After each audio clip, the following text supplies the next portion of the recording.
What's up guys, welcome back to my first video here on YouTube.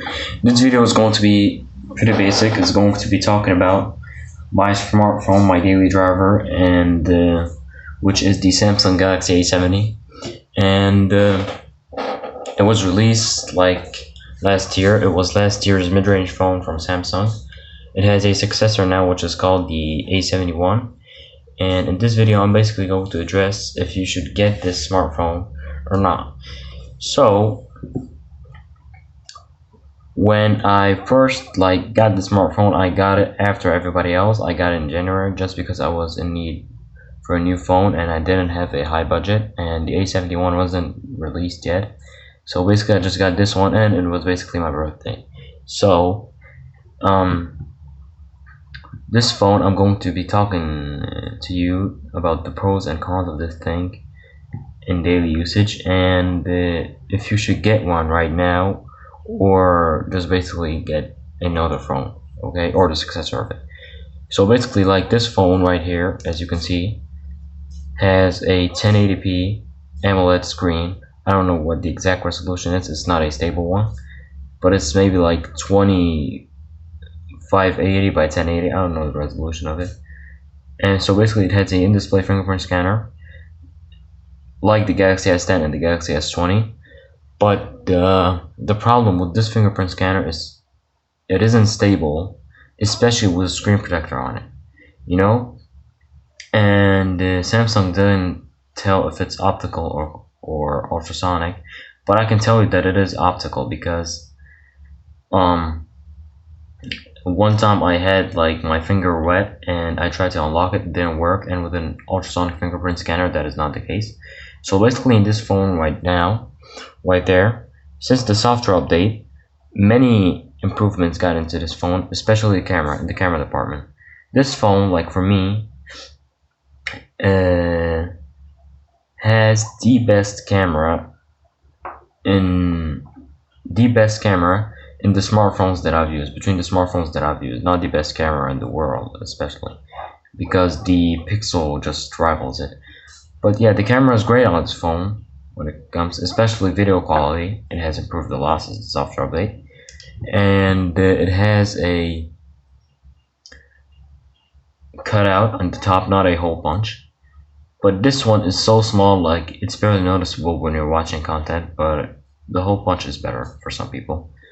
For me, it's not a big deal. And on the back you have 3 cameras. You have one depth sensor, you have one 5 megapixel wide angle, and a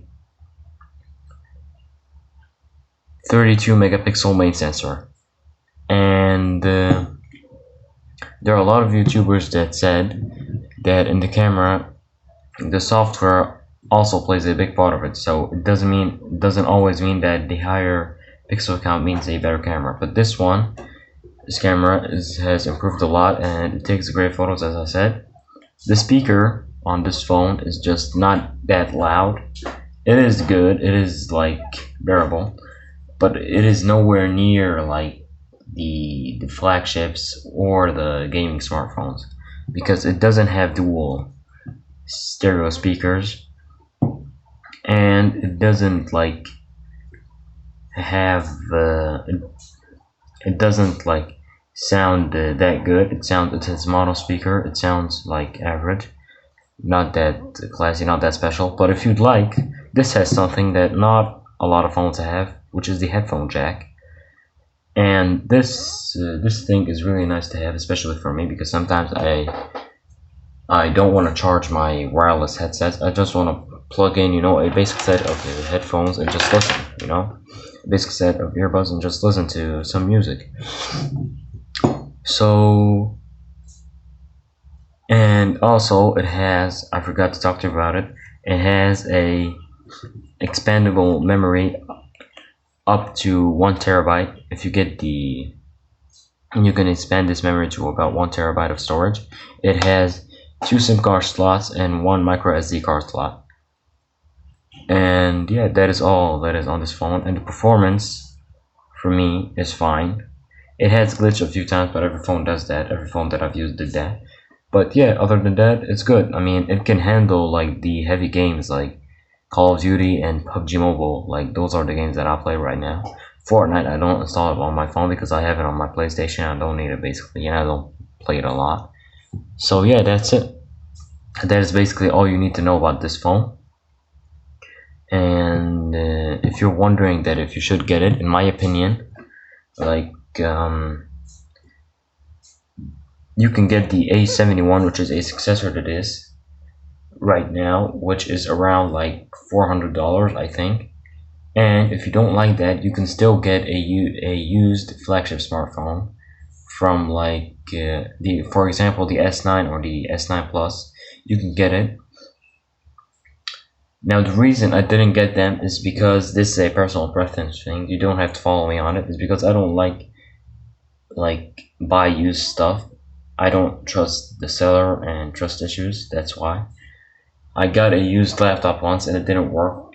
It crashed the second day and it basically didn't work at all. So I don't buy used things. So that's why I bought this one instead of the S9 Plus. And because like, I don't know, it's just a personal preference thing. So if you want, you can get the S9 Plus or the S10 for that matter. A used one is now really cheap. It's around 350 to 200 bucks in where I live in. You can get one basically if you'd like to. But this one, since it was a mid-range phone last year, it should be now costing around $100 to $200, and it's basically now mid-range to budget phone right now. So if you're looking for a phone and you don't have that high of a budget, yeah, you can take this one. I mean, there are still new versions of this. There are still people who sell like out of the box version of this. It's not used, and yeah, you won't regret the purchase. I didn't regret it. It didn't have anything bad, despite the fingerprint sensor sometimes lags over time. So yeah, that's been the video. Thanks for watching and peace.